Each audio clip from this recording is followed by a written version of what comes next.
Introducing myself.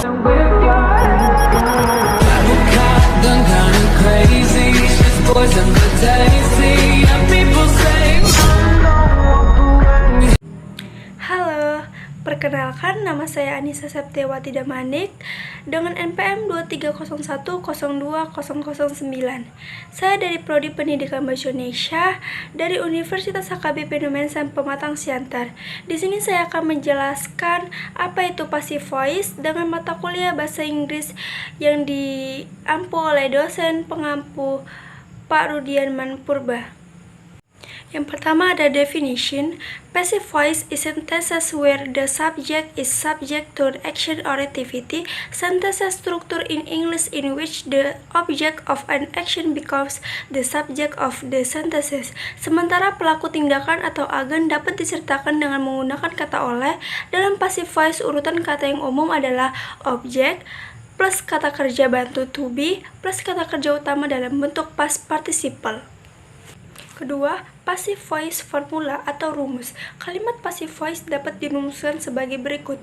The general formula for making passive voice sentences is as follows. Passive voice, subject plus object, auxiliary verb to be plus main verb in past participle. From the auxiliary verb to be can be am, is, are, was, were, been, or being depending on the time and form of the sentence. Ketiga, examples of passive voice sentences, contoh beserta penjelasannya. The following sample examples of Toshan active sentences into passive voice sentences, namely, yang pertama, kalimat aktif, mereka membangun jembatan baru setiap tahun.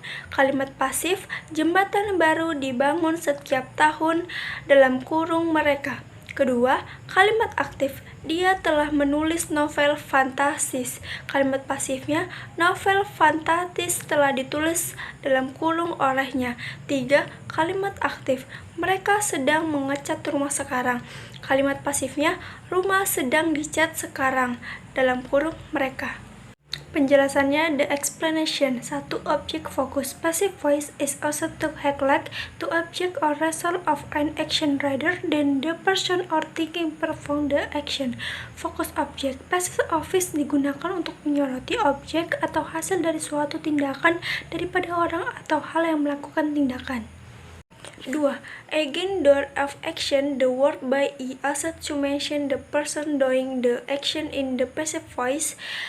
Agen atau pelaku tindakan, kata oleh digunakan untuk menyebutkan pelaku tindakan dalam passive voice, tetapi seringkali bisa dihilangkan jika tidak penting atau tidak diketahui.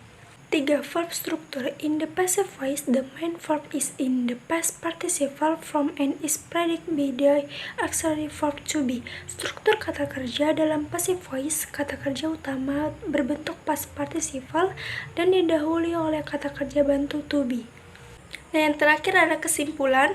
Kesimpulannya bahwa kalimat pasif dapat digunakan untuk memperlihatkan subjek sebagai objek dan objek sebagai subjek, sehingga dapat memberikan penjelasan yang lebih spesifik dan detail dalam suatu kalimat. Penting untuk memahami dan menggunakan dengan benar agar pesan dalam penulisan tetap jelas dan efektif.